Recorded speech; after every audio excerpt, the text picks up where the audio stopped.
We've been having a great time over the past few weeks traveling the state to bring you some of Oklahoma's best backyard railroad gardens. Today we'll be taking a look at two more unique and very diverse gardens. Our first stop takes us across the Atlantic all the way to Germany. Ken Gleba of Tulsa is the creator of this evolving Old World Railway and shares his dreamscape with Oklahoma gardening. Well, it actually started in 1988.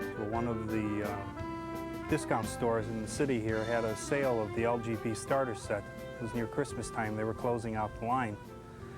And I purchased it as a starter set to put under the Christmas tree.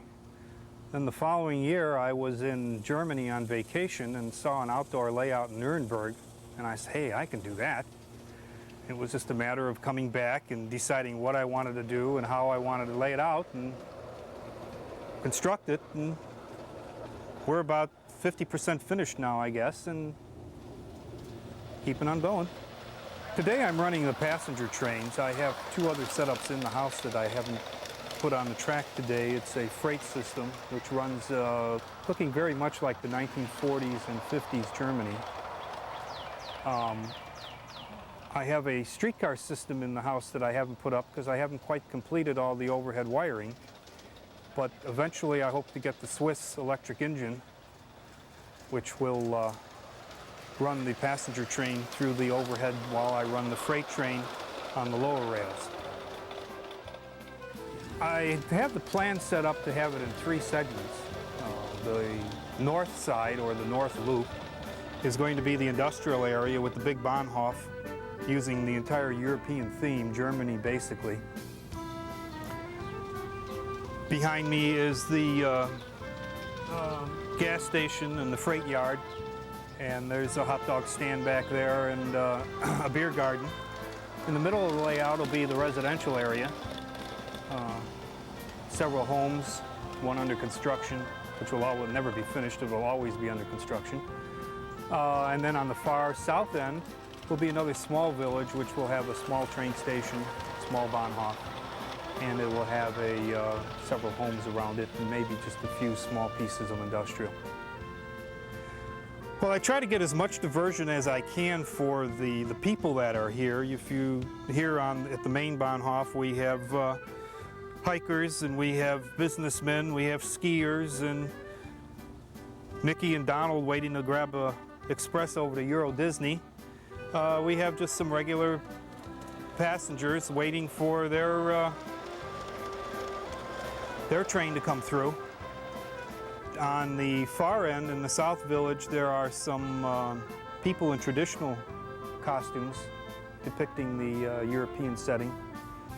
While visiting Germany, I noticed that along the railroad right-of-ways, the city dwellers will have small garden homes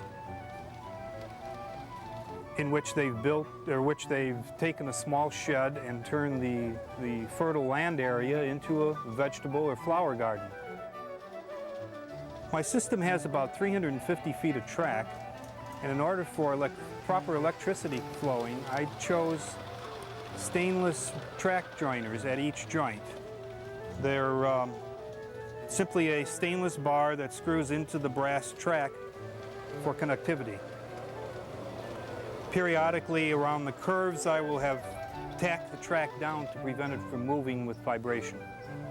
The track is mounted on wood, raised slightly above the earth in order to have drainage from the rain.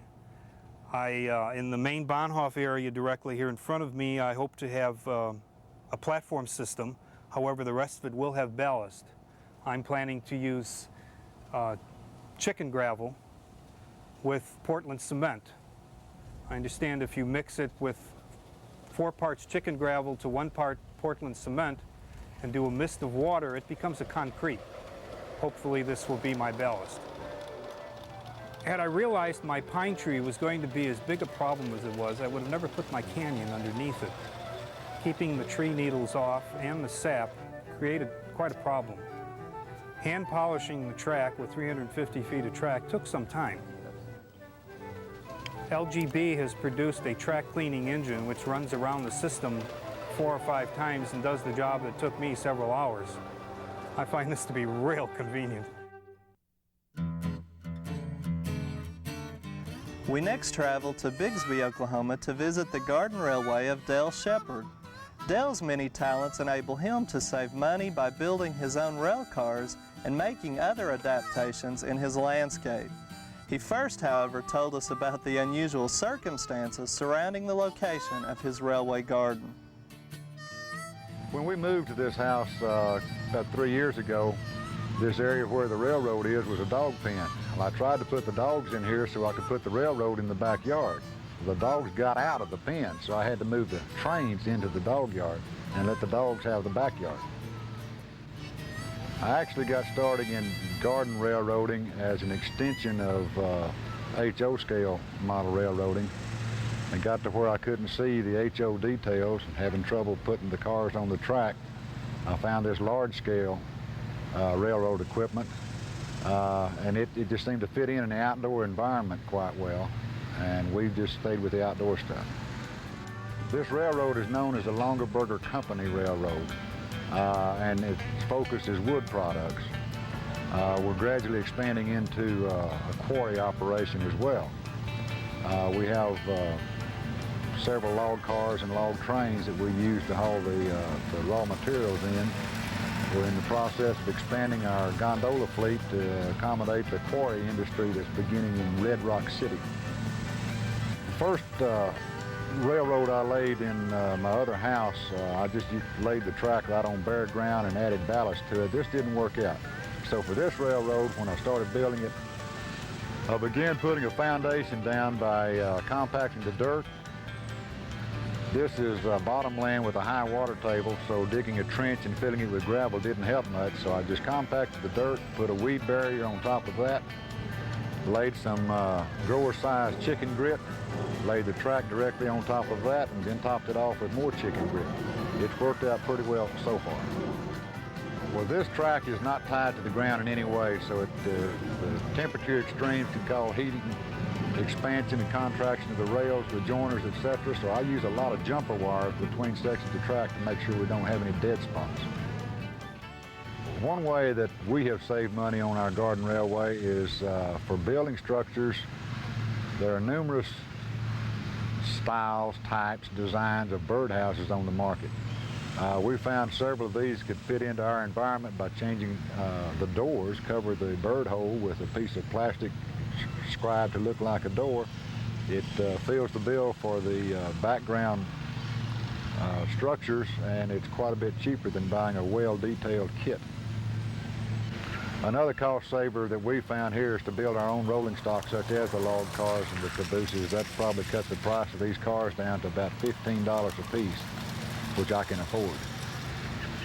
The rolling stock consists of the pride and joy of the fleet is the 3 logging cars. These were built of basswood, stripwood, pieces of brass, a little bit of chain from the jewelry store. I purchased the trucks and wheels and the couplers for these cars. Built about 3 of them. They're very light in weight, which means I can add weight to them to make them track better instead of having to take weight out. Also are in the process of building a couple of logging cabooses. These are 4-wheel cabooses, big enough for maybe 2 people to sit inside, kind of thrown together in the company shops, typical of normal logging railroads. For winter operation and also for the fall season when the leaves are all over the place, I built a snow plow, the plans for which came in a Garden Railway magazine. I purchased the trucks and wheels, 1 coupler, a little bit of sheet brass, and the rest of it is just strips of wood that have been nailed, glued, and screwed together. The Rio Grande Southern started using what they called a goose for passenger service back 20s, 30s, whenever the passenger business started decreasing to the point it wasn't profitable to run a steam train. These gooses have a peculiar waddle to them. There's still a few real ones in existence out in Colorado, and I have seen film of them moving. They have a particular waddle. I built me a model of a goose using a model of a 1/25th scale model of a 34 Ford pickup, and then I got a drive unit from another engine and built our own little flatbed goose. It's got the same waddle as the original goose.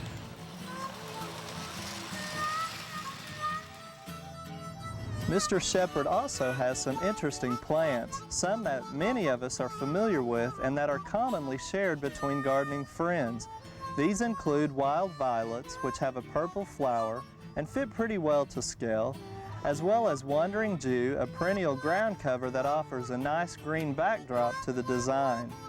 A couple of herbs like sage, which generates a nice fragrance as a train whisks by, and sweet woodruff, which offers many culinary benefits, nice white flowers, and again fits the scale perfectly.